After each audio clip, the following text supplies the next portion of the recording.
su'aalaha ay soo weydiiseen jawaabahooda anaa soo siinayo inta marka si garab taagan oo wanaag jecel waxaan leeyahay waan jecelahay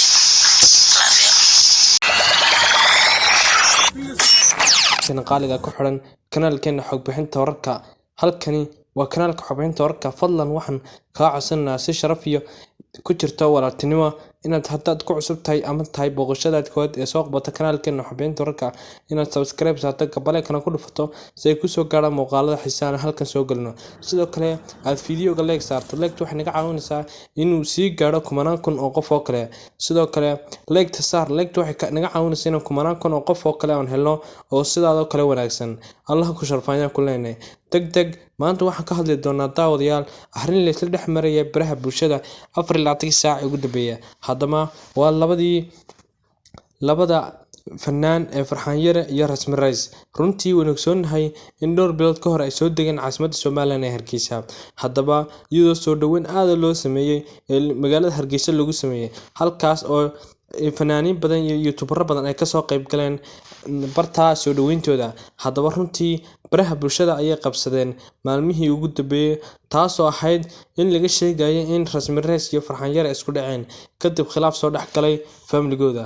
Haddaba sidoo kale Rasmi Rays ayaa ka soo hashay oo tiri sidoo kalena sheegtay dhaawac isha ka soo gaaray halkaas oo barta social media ay ku dadka kula wadaag jireen ee YouTube-ka ku soo bandhigi jireen halka kolba uurkeedu ama xaalkeedu marayo. Haddaba runtii Rasmi Rays ayaa sheegtay in ishii dadku heshay oo ilmihiina ay ka soo dhacay kadib markii ishana nabar ka gaaray. Haddaba sidoo kale waxa la sheegayaa in baraha bulshada laga sheegayaa in Farxaan Yare uu isaguna joogo magaalada madaxda dowlad deegaanka Soomaaliya Itoobiya ee Jigjiga. Runtii iyadu waxay ku sugantay isla waqti xaadirkan waxay ku sugantay Rasmi Rays magaalada Hargeysa taasoo wali u socota in ay ayaamaha soo socda ka digi doonta caasimadda Kenya ee Nairobi. Runtii taasoo ku soo barbaartay ay iskula barteen xaajigeeda imika isfureen Farxaan Yare.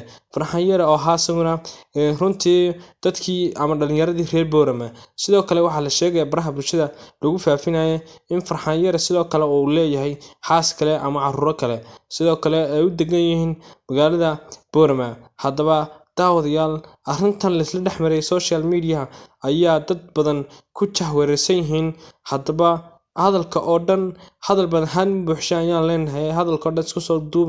Haddaba waxaa jira khilaaf aad u weyn kadib markii haddaba daawadayaal ma oran karnaa bilahani ama bishan imika ku jirna ama bilihii ka horreeyba waxay noqotay jacayl khasaare.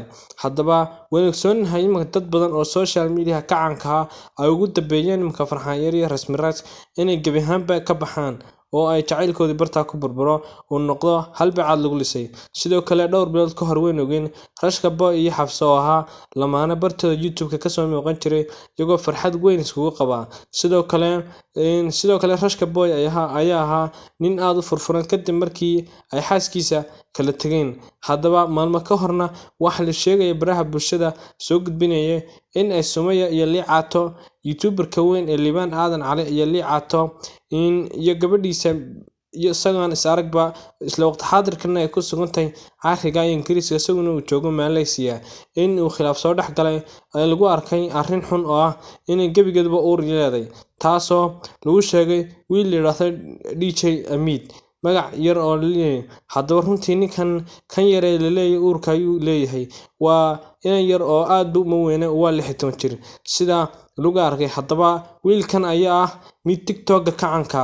Haddaba daawadayaal hadalkoodna isku soo guub ayaan ku leenahay halkani waa kanaalkeena xog bixinta wararka ku soo bir oo taabada calaamadda subscribe si ay ku soo gaaraan muuqaalada iyo barnaamijyada halkan soo galno. Sidoo kale fiidiyogan la wadaag asxaabtaada kugu jirta baraha bulshada. fiidiyogan aad like saartaa like wax naga caawinaysa inuu kumanaan kun sii gaaro oo wanaagsan sidoo kale. Waxaan kaaga mahadcelinaynaa sida wacan ee daawashada waqtigaaga ugu bixisay. Sidoo kale halkan waqtigayga qayb ka mid ah ayaan ku bixiyaa waad ku mahadsantahay daawashada iyo dhiirigelinta sida wacan aad ula joogtay kanaalkaaga. Halka kaga wad ayaan ku leenahay Allah ha ku sharfo saaxiibayaal waana mahadsantihiin saaxiibayaal.